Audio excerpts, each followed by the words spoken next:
बीमार हुए और कैसे गुरु जी ने ठीक किया, शुक्राने का सत्संग है। सुराना अंकल के घर सत्संग था, जाना था।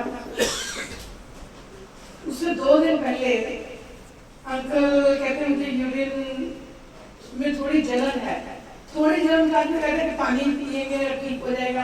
पानी ज्यादा पिया, यूरिन ज्यादा आने लगे, सारा दिन परेशान रहे, रात को भी परेशान रहे।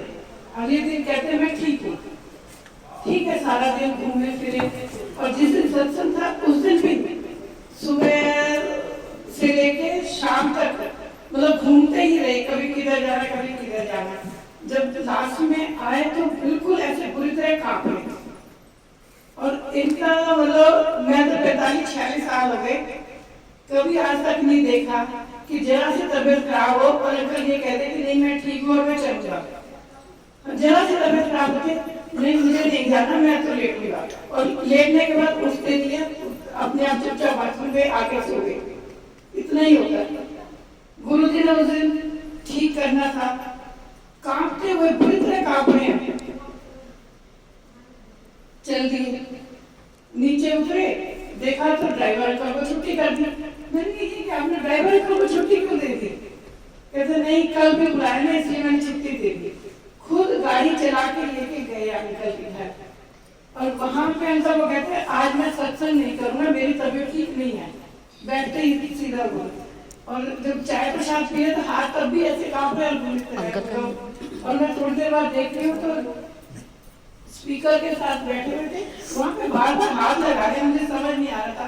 बाद में समझ में आया कि वो जैसे हम हाथ में सेकते हैं डिफ्यूजर से वो कर रहे थे, मतलब उनका दिमाग में कुछ और चल रहा था। आरती का टाइम हो गया और सब जगह हम दोनों आरती इकट्ठे करते हैं, चाहे कहीं पे भी दूर हो गया हम इकट्ठे पहुंच जाते हैं, आरती इकट्ठे करते हैं। उस दिन मैं इंतजार करते रहे, अंकल आए नहीं वहां दिखे नहीं सीट। देखा तो अंकल पीछे खड़े और ठीक से खड़ा नहीं हुआ जा रहा। मैं आरती के बाद अंकल के पास गई, उनको पकड़ के बिठाया तो मैंने कहा चले तो कहते हाँ मैं गाड़ी चला के चलूंगा। जब खड़े किए तो खड़े होने का तो सवाल ही पैदा नहीं होता, मतलब खड़े ही नहीं हो पा रहे थे।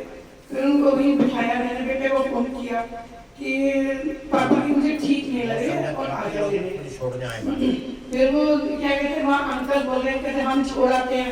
मैंने कहा नहीं मुझे ठीक नहीं लग रहा, मैंने बेटे को बुलाया और हॉस्पिटल लेके जाएंगे।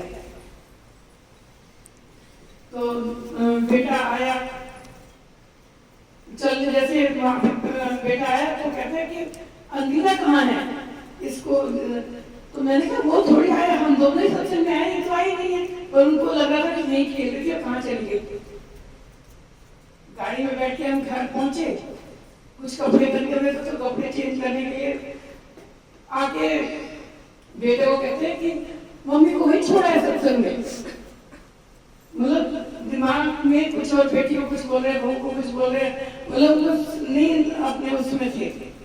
तो मेरा तो दिमाग तो जैसे खराब हो ही रहा था। मैंने एकदम ही डॉक्टर अंकल को फोन किया और ज्यादातर डॉक्टर आपको फोन उठाते ही नहीं है। उस दिन उन्होंने दूसरी कॉल पे मेरे फोन उठा लिया और मैंने जैसे जैसे बताया कहते इमीडिएट इमरजेंसी में इनको एडमिट करा दो। जैसे बुखार दिमाग में चढ़ जाता है ना, इनका इन्फेक्शन यूरिन से होके ब्लड में आया, ब्लड से ब्रेन में चला गया। तो एकदम एडमिट करा के वो 4-5 दिन हॉस्पिटल रहे। सैटरडे को गया तो मंडे को डॉक्टर आए, कहते हैं कि आप ठीक टाइम पे ये एडमिट हो गए, अगर नहीं होते तो पता नहीं क्या होता। तो फिर उसके बाद एक डॉक्टर मिलने वाले हैं, वो आए, उन्होंने सारी रिपोर्ट वगैरह सब कुछ देखा, घर मतलब देखने आए थे।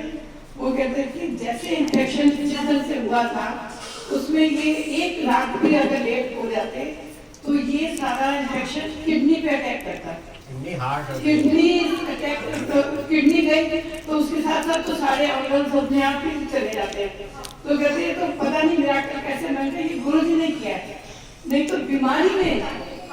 और इनको हिम्मत नहीं, ये उठ के चले गए। अगर वहां नहीं जाते ना, बिस्तर पे होते, हमें पता ही नहीं लगता कि क्या हुआ।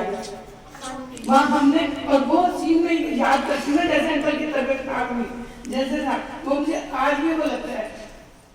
तो ये तो गुरु जी तो पता नहीं क्या कर सकते हैं, कुछ सोच भी नहीं सकते, इनकी तो कृपा इनका सब कुछ अनंत, जैसे हमारी सोच से तो बहुत बड़े है।